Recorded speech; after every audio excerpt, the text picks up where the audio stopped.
জয় মা তারা, জয় মা তারা, জয় মা তারা। নমস্কার, আপনারা শুনছেন কালী কথা। এখানে শুধুমাত্র গল্প নয়, গল্পের মাধ্যমে শিক্ষাও দেওয়া হয়। প্রতি বৃহস্পতি এবং শনিবার শুনতে ভুলবেন না কালী কথা। আজকের কালী কথায় আপনাদেরকে দুটি গল্প শোনাবো।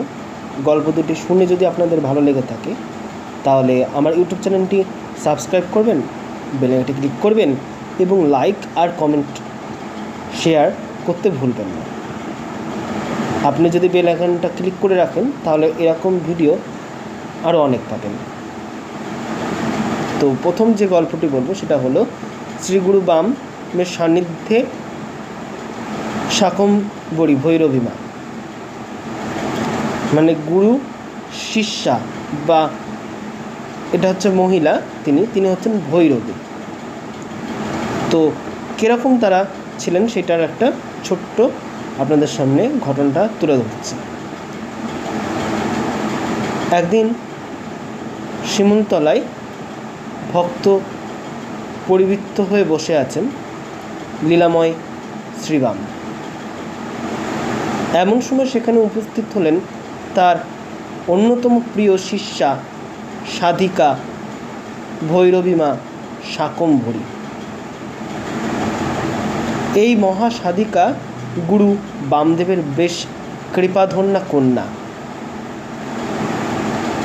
তারাপীঠ ভৈরব তার কন্যা সম এই প্রিয় শিষ্যাকে দেখে অত্যন্ত আনন্দে আপ্লুত হলেন।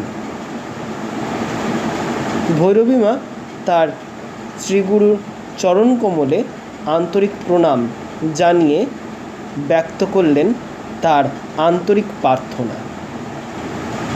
প্রবীণা সেই মহাসিদ্ধিকা বাঞ্ছাকল্পতরু শিবকল্প গুরু বামদেবের কাছে এই প্রার্থনা করলেন যে গুরুর দেহত্যাগের পূর্বে তিনি যেন তার নশ্বর দেহ এই ধরাধামে ছেড়ে তারা মায়ের নিত্যধামে চলে যেতে পারেন।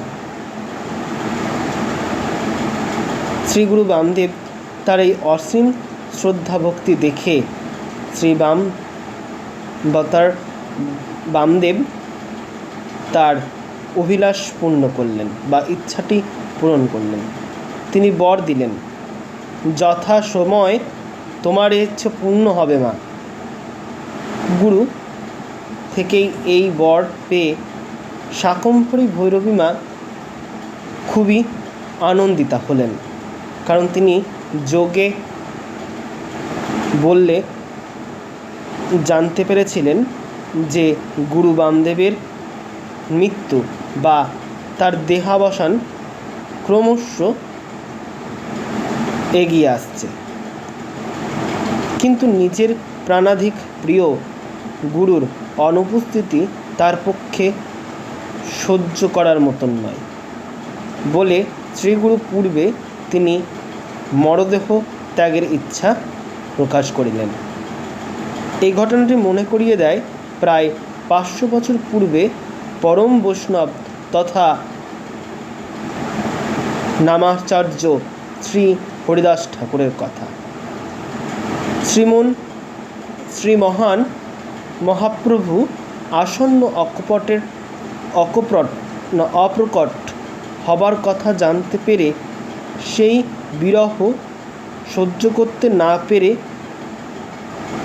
গৌরাঙ্গ সুন্দরের অনুমতি নিয়ে স্বেচ্ছায় হরিদাস ঠাকুর প্রাণ ত্যাগ দিয়েছিলেন। যাই হোক, উপস্থিতি সকলেই এই ঘটনা যথারীতি অবাক হয়ে গিয়েছিল। এই মহা সাধিকার জীবন যেমন অলৌকিক তেমনি বিশাল বৈচিত্র্যপূর্ণ। চরম শোক ও নিঃসঙ্গতার কালে শাকম্ভরী দেবী তারাপীঠ ভৈরব এবং শ্রী শ্রী বামাখ্যাপা বাবার নির্দেশ পালনে চললেন। পরবর্তীতে মহাপীঠ তারাপীঠে এসে শ্রীবামের দর্শন ও ঐশ্বরিক কৃপা লাভ করিলেন। যথাসময়ে শ্রী গুরু বামদেব তাকে দীক্ষা ও নানা রকমের সংস্কৃতি তান্ত্রিক সাধনায় নিমজ্জিত করিলেন। কালক্রমে গুরুকৃপায় ভৈরবী মা ইষ্টদেবী তারামার দর্শন লাভ করলেন এবং ধন্য হলেন তিনি। এরপর বহুদিন নিজেকে গুরুর সেবায় নিযুক্ত করে দিলেন। ধীরে ধীরে উচ্চকোটি মহা সাধনায় সাধিকা হয়ে উঠলেন তিনি। বামমণ্ডলে সুপরিচিত হন তিনি। এভাবে দীর্ঘ জীবন ইষ্ট ও গুরু সেবায় অতিবাহিত করে যথাসময় শ্রীগুরু বামদেব মহেশ্বরের আজ্ঞা নিয়ে তিনি তার দেহ ত্যাগ করে ত্রিলোকেশ্বরী তারামার শ্রীপদপদ্মে বিলীন হয়ে গেলেন। এই সিদ্ধান্ত উপরোক্ত ঘটনাগুলি বিভিন্ন সময় পাগল করে দিয়েছিল যোগানন্দ বাবা, কবিরাজ এবং অজিত কুমার রায় ও নিমাই খ্যাপা সম্মুখে মহাপীঠ তারাপীঠ গ্রন্থের লেখক তথা মহাযোগী শ্রী বিপুল কুমার বন্দ্যোপাধ্যায় মহাশয় এই কথা বলেছিলেন। তো এই একটি গল্প গেল। এরপরে তোমাদেরকে যে গল্পটি বলতে চলেছি সেই গল্পটি শুনবার আগেও আপনারা প্লিজ আমার ইউটিউব চ্যানেলটি সাবস্ক্রাইব করুন, বেল আইকনটি ক্লিক করুন এবং লাইক কমেন্ট শেয়ার করতে ভুলবেন না। আর গল্পটি কেমন লাগছে তা জানাতেও কিন্তু ভুলবেন না। শিশুসুলভ শ্রী বামদেব। একদিন তারাপীঠের কয়েকটি স্থানীয় বালক বামদেবের কুটিরের সামনে এসে উপস্থিত হল।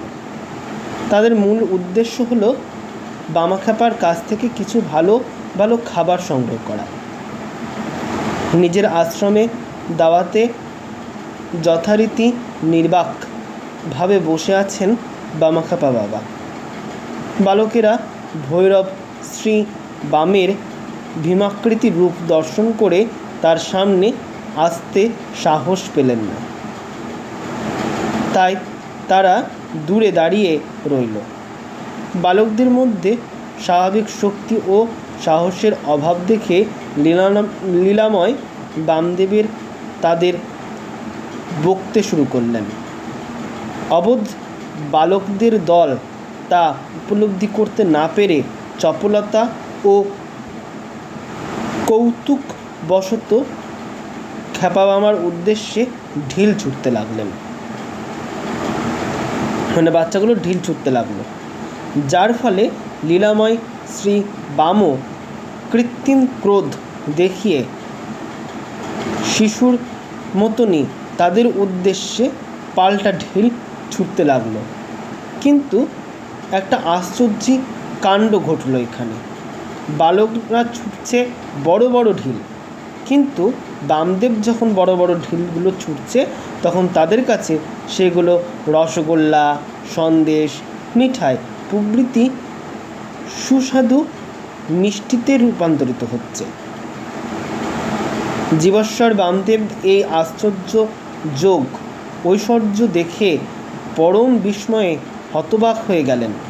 সেই বালকেরা তাদের মনে আনন্দে ভরে উঠল এবং তারা মহানন্দে সেই সব বাতাসা, সন্দেশ প্রভৃতি মিষ্টিগুলি খেতে খেতে নিজেদের বাড়িতে ফিরে গেল। এরপর থেকে মাঝে মাঝেই তারা রসগোল্লা, সন্দেশাদি খাবার লোভে বামদেবের অদূরে দাঁড়িয়ে ঢিল ছুটত, আর শিশুপ্রিয় বামও তাদের কাছে কৌতুকের নিমিত্তে গালিগালাজ করত এবং তাদের সাথে ঢিল পাথর ছুটত। যথারীতি সেই ইট পাথরের টুকরোগুলি বালকদের কাছে সন্দেশ মিষ্টিতে পরিণত হতো, যার ফলে সেই অবোধ বালকদের উদয় পরিতৃপ্ত তারা তৃপ্তি পেত। শিবকল্প মহাপুরুষ শ্রী বামদেবের উপরোক্ত এই অপূর্ব লীলামণ্ডিত অলৌকিক কাহিনীটি ভোলানাথ দত্ত